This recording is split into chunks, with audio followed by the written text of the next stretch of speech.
Like many gardeners, I don't consider myself to be a follower of any single gardening method or philosophy.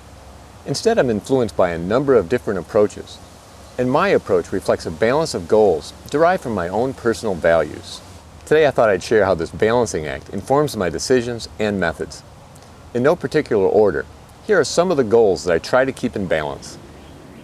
Grow a lot of food in a small space. Keep costs and labor to a minimum. Provide nutrient-rich organic food for my family. Use sustainable practices. Have a net positive impact on the environment. Use methods that are supported by research. And have fun. Fortunately, some of our gardening practices support all of these goals. One great example is the use of mulch.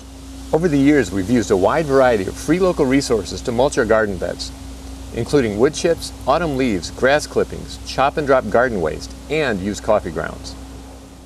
Mulch is free, plentiful, easy to apply, and dramatically reduces weeding. It supports the soil food web, nourishes the soil, saves water, diverts organic matter from landfills, and its use is well supported by research. Some may think that saying mulching is fun is a bit of a stretch, but my fellow gardening geeks will understand, and it sure beats endless hours of back-breaking weeding.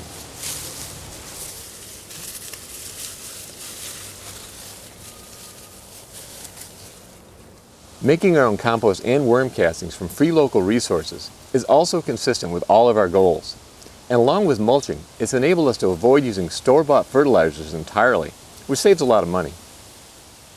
Other practices that are consistent with all of our goals include planting nitrogen-fixing cover crops, growing a broad diversity of plants to attract beneficial organisms, including pollinators, and growing in polycultures to reduce pest issues, which has helped us to avoid all pesticides, including organic ones. It's great when all of our goals are in sync, but unfortunately sometimes they're not. For example, to grow more tomatoes in a small space, we prune our indeterminate tomatoes and grow them vertically on trellises. Some of you have pointed out that this is inconsistent with do-nothing gardening, which is an approach I've talked about in a number of videos. And you're absolutely right. A true do-nothing approach would allow the tomatoes to sprawl out on the ground without pruning or trellising. However, doing so would be very much at odds with the goal of growing a lot of food in a small space. Our indeterminate tomatoes typically grow 12 feet tall over the course of a growing season. If left unpruned and unsupported, just a handful of plants would take over most of our garden, leaving little room for anything else. Pruning and trellising tomatoes, on the other hand, allows us to grow over 20 plants, take advantage of unused vertical space, significantly increase yields, and leave plenty of room for other crops. So when it comes to tomatoes, our goal of growing a lot of food in a small space wins out over doing as little work as possible.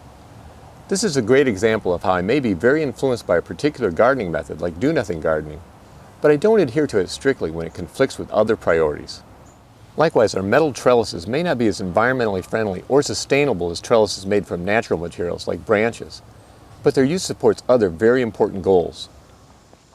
For example, they allow us to grow more food in a small space because they can reliably support heavy vertical crops like pumpkins and winter squash. They're so durable that they should literally last a lifetime. Trellises made from tree branches or other natural materials, on the other hand, would have to be regularly replaced or refurbished. I have to say the idea of never building another trellis again is very attractive to me. So in this case, my goals of growing a lot of food and doing less work won out over our other important goals. I should also note that the cost of building the trellises is insignificant when averaged out over the next 30 years. For my last balancing act, I'll share how peer-reviewed research convinced me to abandon a gardening practice I had used and advocated for years. We used actively aerated compost tea for years with the intent of adding beneficial microbes to the soil and promoting the soil food web. I have to say we had excellent results while using compost tea, but we never tested it against a control. And without a control, it's impossible to say what, if any, impact the tea had. We were also using compost, worm castings, and mulch, and their benefits are well supported by research. I began to question my use of compost tea last fall after reading Decoding Gardening Advice by Jeff Gilman and Malia Maynard. Based on the latest research that categorized common gardening recommendations as good advice, advice that's debatable, or advice that's just wrong. Much to my chagrin, I learned that they considered the recommendation to use compost tea to be just wrong. After following up with experts on the Garden Professor's blog and reading peer-reviewed research available online, I was convinced that Gilman and Maynard's conclusion was correct. Current research does not support the purported benefits of compost tea, including disease suppression, increased beneficial microbial life, and improved plant health. As a result, I didn't use compost tea this year and don't plan to use it in the future. Comparing this year's results to prior years, I'm further convinced I made the right decision. I now have less work to do in the garden, more time to enjoy it, and this year's garden was our most productive ever. So instead of following any particular gardening method or philosophy, my approach reflects a balance between sometimes harmonious but sometimes conflicting goals. No doubt my approach will continue to evolve as I learn more and my priorities change. Well, that's all for now. Thank you very much for watching. And until next time, remember, you can change the world 1 yard at a time.